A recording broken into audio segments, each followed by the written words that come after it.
We have a pretty refined character at this point, but before I get into posing, you want to give everything a once-over. Anything that's not working for you. Some of the detailing I had with that bracket, I never really liked it. It was just kind of a placeholder, so I'm going to go back and revisit that. Because an element like this, once it works, I could duplicate it all over the character to kind of bring them all together and also add kind of a quick read secondary, maybe even a third level of kind of complexity. So just like before, I'm going to use that LSIM and mirror and weld and find a nice shape, and then just want something a little bit more simple. What I had before, I had this kind of hinge feel, which was interesting, but just not what I was going for. You'll see on that cape area that I have some material problems, which we're going to have to go back and fix before we get into any kind of rendering.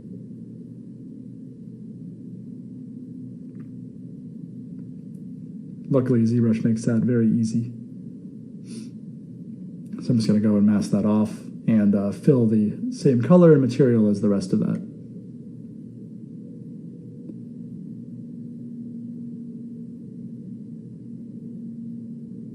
So once I have that element to a point that I like it, I can duplicate it and put it around his costume and show that it's, that's part of the design language. That is what his race uses for strapping and buckling. It'll be a nice little read when we do our renders, or maybe it'll just kind of fade away. You won't even notice it. A lot of this detailing stuff you don't even notice. What you end up seeing is you notice it when it's absent.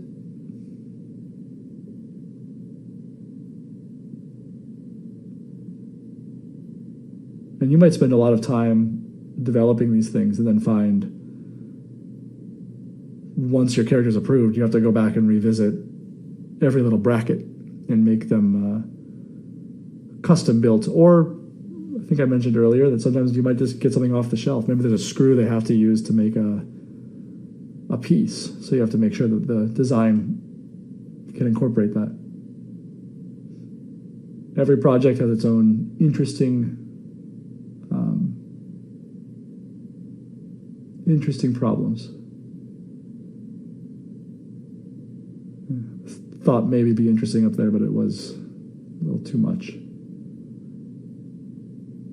So just like before, we're going to take the overall design into Transpose Master, and I'm going to give him a once-over. His head's gotten kind of big. Shrink that down, move it around.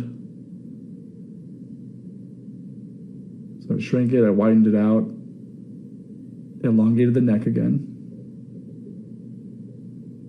But what's nice about having it all together in Transpose Master is I can do big changes, pushes and pulls to the overall character, not be thinking about little minutia, but think about the big problems that the character might have.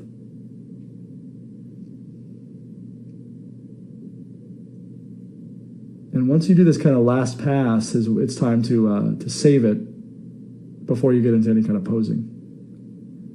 I'm trying to integrate things. I want to make sure that any overlaps read as they should. I pushed his chest in because it was protruding a bit too much, so now I'm making sure that the cape kind of follows that. His overall just default gesture was feeling a little bit off to me, so changing that.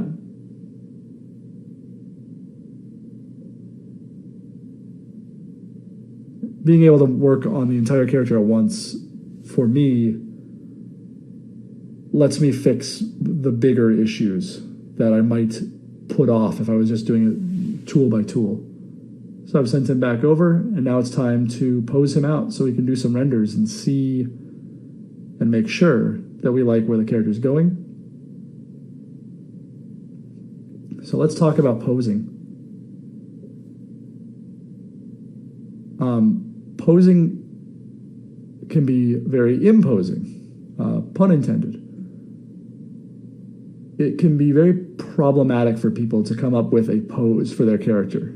Either they want to go too fancy with it and they end up losing their design, or they go too boring with it and it feels very stiff. So a very simple way of selling your character is just to have a little contrapose, a little bit of difference from the head, shoulder, hip area. And always think about balance. Even on something like this where we have no legs, I want to be thinking about, does the character feel like he's falling over? Does he feel strong?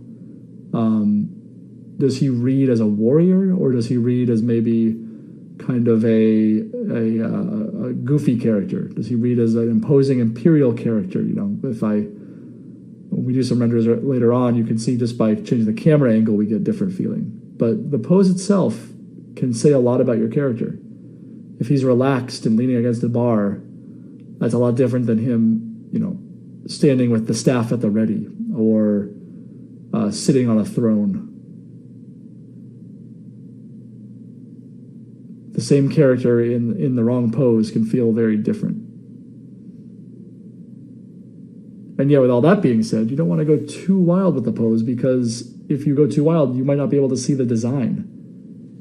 And doing keyframe art is a very different role than doing character design.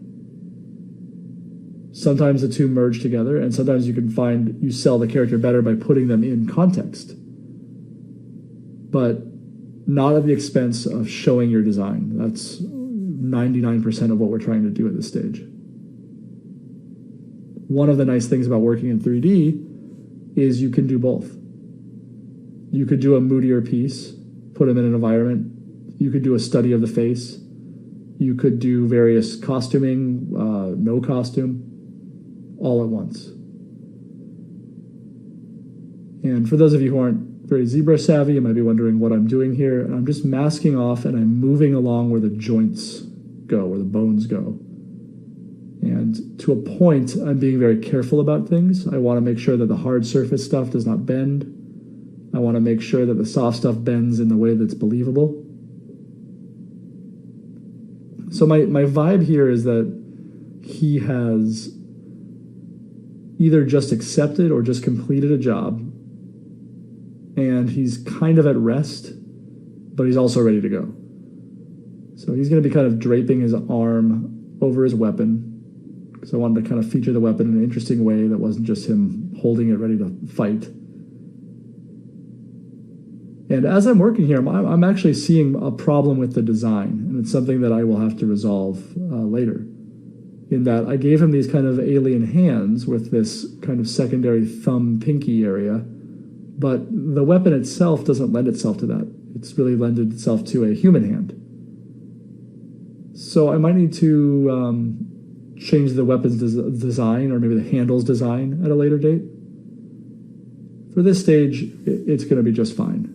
And there's ways to make him hold this that will be okay. But it's something that I've noticed as I was working that you might not have noticed unless you did something like this. If you put him in kind of a little bit more of a posed and attitude-based shot. So I talked about this being a creature with character, and that's why I'm trying to do something that's not just a standard pose of him standing there like a, you know, he could be a guard or he could just be a background alien. But by giving him a little attitude and a little bit of cockiness, I feel like he's becomes a more interesting character. A few years ago, I might have even tried to give him like a cigar or something, but in this day and age, that doesn't really fly. It would put him back in that kind of 70s aesthetic, though, so maybe that's a way to go.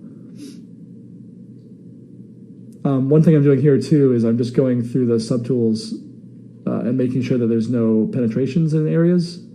When you do a big pose like this, you know, this is a pretty big change of his attitude by moving that arm up. So I need to make sure that the glove deforms correctly, that the vest deforms correctly, that where the staff actually is going on top of the fur, that the fur has a little bit of a movement to it. Now I've sent it back over to the subtools, and you might have noticed I have a layers recording. this lets me go back if I've messed everything up very easily. I also recommend you save a version before you do any posing. I always call it unposed, like whatever version unposed. And then I'll pose it and call it the same version, but posed. So if things go horribly, horribly wrong, I can always go back to the previous version. If you do use layers, by default, when you send it back, it will unrecord, so you have to turn them back on if you want to do any edits. And 9 times out of 10, you'll need to do some edits. You can see here I've got some penetration issues. The costume's not quite following the anatomy the way I want it to, so I'm just tweaking using the move brush, using the standard brush to add some wrinkling. Looking for any areas that things don't work. His hands got a little away from me here, so I'm just modifying them. Hands in particular can be tough to do in Transpose Master because it goes to the lowest resolution. And with hands, you might want a second or third level so that you can kind of find those knuckles. Depends on your base topology. If you have really good base topology, that might look just fine. But I usually make them pretty low res. So. All right, so I said I wanted to do this as a bust, but as I gave him this attitude, I thought, you know, to really sell this, you got to see the legs a little bit. So I could do this correctly and go back to my T-pose, put the legs in, figure out the design, do it all correct. Or I could think, I have to show this by the end of the day, I better just indicate that they're there. So I've just inserted a sphere, and I'm using the Dynamesh and the Sculptris Pro mode to sculpt up some sort of rockstar leather pants, I guess. For the final render, we're really not going to see these too much. Just get the indication that he's got something down there, but I just didn't want a floating torso. It just felt wrong for where I might want the camera. Might not see it at all, but better to have something there. And this is so fast to do that won't even notice it.